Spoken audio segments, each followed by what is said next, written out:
Sean here with Ma'am Cheryl Sanders here for Empower. And in today's video, we are going to teach you a few basic self-defense techniques against some common attacks you will experience while out on your run. In case this is your first video with us, we at Empowered strive to help women and young girls build confidence and find their inner strength through empowerment and defense training. We publish new videos every Monday and Friday, so click the subscribe button and turn on the notifications so you don't miss our next video. Running is a great form of exercise and a great way to get some fresh air while enjoying some beautiful scenery.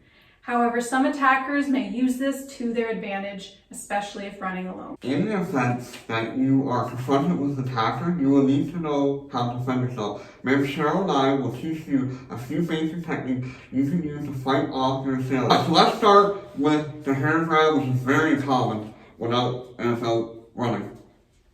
Okay, so in this scenario, usually the attacker is going to be grabbing your hair and pulling you in their direction. I'll be nice. Okay, so what I want to do first is I'm going to trap his arm because this is going to stop him from moving and taking me where he wants me to go. And it also is going to take pressure off my neck. I'm going to throw a couple basic strikes. That could be a palm, it could be to the throat, it could be a knee, and then again a push, take off. We're always constantly reminding you that all these techniques that we're teaching you is designed to stop the attack and separate you from the attacker so that you can leave as soon as possible and without getting into a fight. Alright, so now let's get into a very common attack, especially in a bully situation, but also for running, is the standard headlock. Okay, so in this situation, again, I want to get myself a little bit of air. You can also take your hand, groin shot, take your other hand, pull it up, reach around, grab the assailant's neck, pull back. This should loosen their grip and give you time to run away. And if you actually do this properly, you actually grab and you actually pull them to the groin. But since we have a screen behind us, we're not going to demonstrate that. But when you grab and pull it toward the ground. Super effective technique. Alright, so now we're going to talk about the bear hug, but we're going to grab over the arms from behind.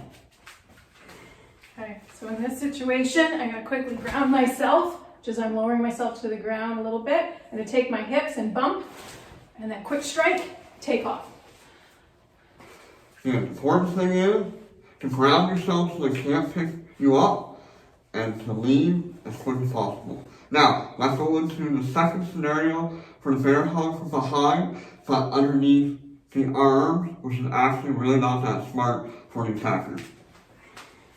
Okay, in this case, again, just like the last, I'm going to ground myself, except now I have both hands free. So I am very free to throw a strike, you can bump, and throw the strike, and take off. And the second you feel that separation, you're taking off. Don't wait to see what's actually going to happen next, which some people do. Next, another attack from the rear is the rear naked choke, where somebody's going to wrap their arm around your throat and neck to cut the blood off and air supply to your brain, which is not a good thing. Okay, in this situation, and you need to give yourself a little bit of air, so pull on that arm a little bit. You're going to ground yourself too. I'm going to throw a heel stomp onto his foot, bump, and then I'm going to peel out towards his arm. Throw a quick strike and take off. Really basic technique, and as always, leave as soon as possible. Now, the next technique we're going to talk about is one hand around the body and one around the mouth. So here and around. Or you can very easily take the hand away from your mouth. Keep in mind, I've already grounded myself. Now I'm going to bump, highlight the elbow, and then take out his knee, take off. So all kinds of different strikes you can use. These are favorites I tend to go to. All effective. Yeah. As we said in the previous video, learn the strengths that work best for you and keep it simple. Now let's go over one last strike. We're going to actually head over into the dojo and we're going to go over a technique where you may be on the ground and the assailant is between your legs. So in this situation, for example, your attacker may be choking you. So First, you've got to release the grip a little bit. You need to get a breath.